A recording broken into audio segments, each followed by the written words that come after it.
Que Dieu vous bénisse richement, peuple de Dieu, l'épouse entière dans le monde entier, partout là où vous êtes là, connectés, branchés à notre chaîne de télévision, Gowel TV sur YouTube.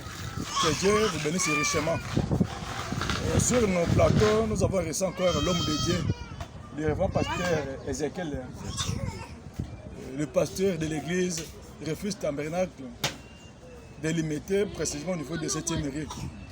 Il est sur nos plateaux. Je voulais un peu parler au peuple de Dieu concernant les réveils orientés vers l'œuvre missionnaire. En plus, moi c'est votre frère, la joie du ciel, Kouetou. Pasteur, que les saints vous bénissent. Amen. Bénisse aussi. Comment vous allez? Non, ça va bien. Comment va votre église? Non, ça semble aller. Vous êtes en direct devant nos téléspectateurs concernant le sujet que nous avons abordé, les réveils orientés vers l'œuvre missionnaire. Au juste, c'est quoi les réveils orientés vers l'œuvre missionnaire? À vous la parole. Okay. Le réveil missionnaire, c'est une charge aussi que le Seigneur a donné aussi son serviteur, ou a donné aussi le disciple du temps de l'Église primitive. Jésus, après la mort de Jésus-Christ, n'a pas laissé aussi l'œuvre en suspense. Il a confié aussi le disciple pour qu'on puisse continuer aussi à œuvrer aussi l'œuvre à laquelle lui pouvait aussi le faire, mais il a confié aussi les gens pour qu'on continue aussi concernant la vie de l'homme. C'est pourquoi il a dit aller prêcher par tout le monde. La bonne nouvelle. La bonne nouvelle. Est-ce que c'est le réveil missionnaire, c'est quelque chose qui est biblique? Oui, effectivement. C'est pouvez quelque chose qui est biblique. Oui. Si nous lisons toujours dans Actes chapitre 10, Acte 13,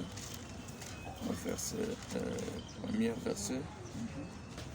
Actes des apôtres, chapitre 13. Ok. Il dit, verset 1. Ok. Il dit, il y avait dans l'église d'Antioche des prophètes et des docteurs. Barnabas, Siméon, appelé Niger, Lustrius de Cyrène, Menaïel, qui avait été élevé avec Hérode, les détraqués et Saul.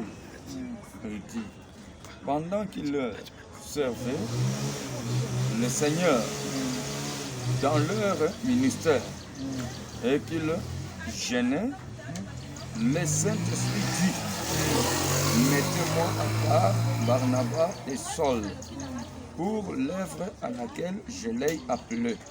Et ça montre que c'est lui qui appelle ce Dieu. Ce n'est pas l'homme. Quand le Saint-Esprit appelle quelqu'un, il lui confie aussi la mission à faire. Après avoir lui confié la mission, il l'envoie. Et quand il l'envoie, ce n'est pas l'homme qui doit envoyer aussi quelqu'un, mais c'était le Saint-Esprit. Il faudrait quelqu'un qui est bien formé et bien appelé pour l'envoyer. C'est en ce moment-là, il doit La formation, aussi. c'est la formation de la théologie, selon vous? Non, ce n'est pas la Parce théologie. Que vous venez de dire que non, bien formé, selon la théologie. Bien formé, il doit être formé par le Saint-Esprit lui-même. Parce que si le Saint Prophète dit dans le message un homme appelé de Dieu, il dit que au paragraphe 24, il dit que un homme appelé de Dieu, paragraphe 24. Quand Dieu appelle quelqu'un, Dieu lui-même doit le former. Après avoir lui formé, il lui envoie. Ça, ce n'est pas l'homme qui doit envoyer, mais c'est le Saint-Esprit. C'est là où il y a aussi la théologie commence à faire même la politique dans l'Église. Il disait que non, comme moi aussi, j'ai mes frères biologiques, il faudrait que les j'envoie quelque part pour aller prêcher aussi la bonne nouvelle. Et s'il crée aussi cette église, c'est en dehors de la volonté de Dieu. Parce que l'homme a pris aussi la place du Saint-Esprit. Il faudrait que le Saint-Esprit lui-même puisse descendre. Si vous lisez ici, vous avez entendu que c'est le Saint-Esprit qui a dit « Mettez-moi à part Barnabas et Saul pour l'œuvre à laquelle je l'ai appelé. » N'est-ce pas ça? C'est pourquoi il dit, nous descendons aussi. Il dit,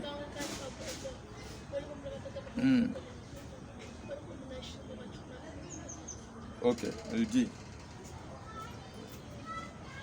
alors, après avoir jeûné et prié, il leur imposera les mains et les laisser partir. Barnabas et Saul, envoyés par le Saint-Esprit, descendira à Céliès et de là il s'embarquera pour l'île de Chypre. C'était aussi, ils ont le Saint-Esprit lui-même qui a envoyé. Ça, ce n'est pas l'œuvre de l'homme. Ça, c'est l'œuvre du Saint-Esprit. Et si vous lisez aussi, il y a aussi la difficulté aujourd'hui. Il y a les gens qui envoient aussi les autres. Non, ce n'est pas le Saint-Esprit, mais ce sont le pasteur qui commence à envoyer. Oui, regardez la caméra. Ils disent que, oh, allez telle part. Allez tel endroit. Prêcher la parole. Ce n'est pas l'homme qui l'envoie, mais ce sont les pasteurs. Ça, ce sont les envoyés par l'homme. Il y a aussi les envoyés elles-mêmes. Les gens commencent à sentir aussi les ailes pour aller prêcher la parole de Dieu. Les autres abandonnent, comme l'ONG abîmé aussi. Alors il dit que non, moi j'ai étudié, je connais aussi le français. Je peux aller commencer l'église. Mais il n'a pas le ministère en lui. Ce sont les choses qui commencent à mettre aussi les gens en difficulté aujourd'hui. Pasteur, je pense que nous sommes presque à la fin. Nous voulons faire un peu la synthèse sur notre émission d'aujourd'hui. Oui. Vous êtes devant... Alors, il y a encore d'autres écritures que je voudrais lire. Nous sommes presque à la fin. Oui. Il y a parce que... en Romains chapitre 10, au verset je vais commencer aussi au verset 14. Verset 14. Okay. Ah oui. Parce qu'au verset 13, il dit quiconque invoquera le nom du Seigneur sera sauvé. Okay. Mais comment tu dois commencer à invoquer le nom du Seigneur si tu n'es pas enseigné? Et il dit encore comment donc invoqueront-ils à celui qui n'ont pas cru? C'est-à-dire, pour invoquer quelqu'un, il faut le croire. N'est-ce pas ça?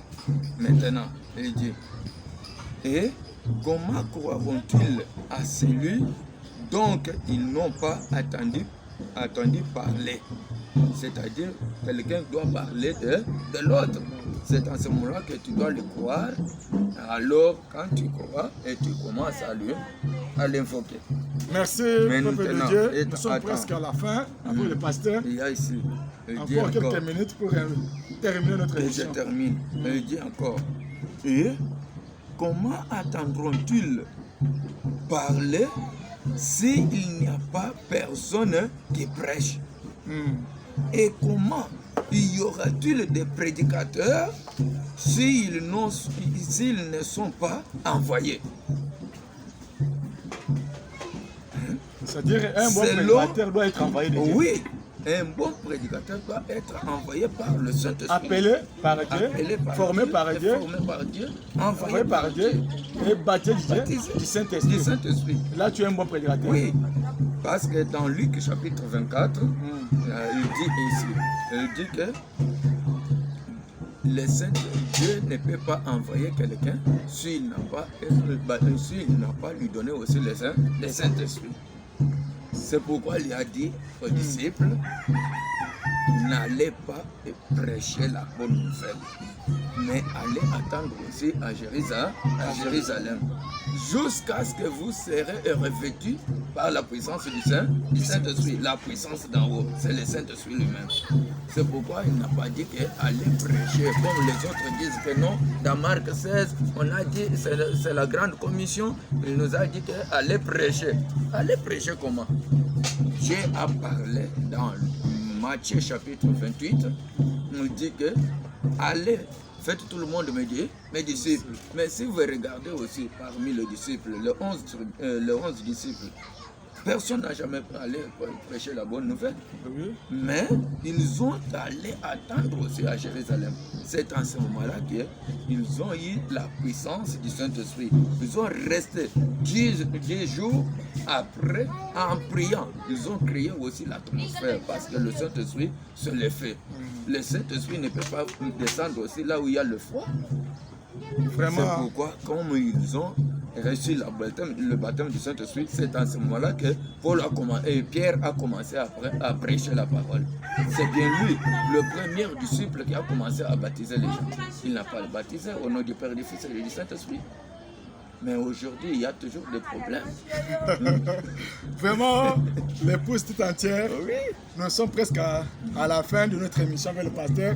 Je crois que ce n'est pas la dernière fois. Oui. Je reviendrai toujours faire encore une autre émission avec le pasteur. C'est pourquoi C'est là où il doit aussi beaucoup lire les prophètes.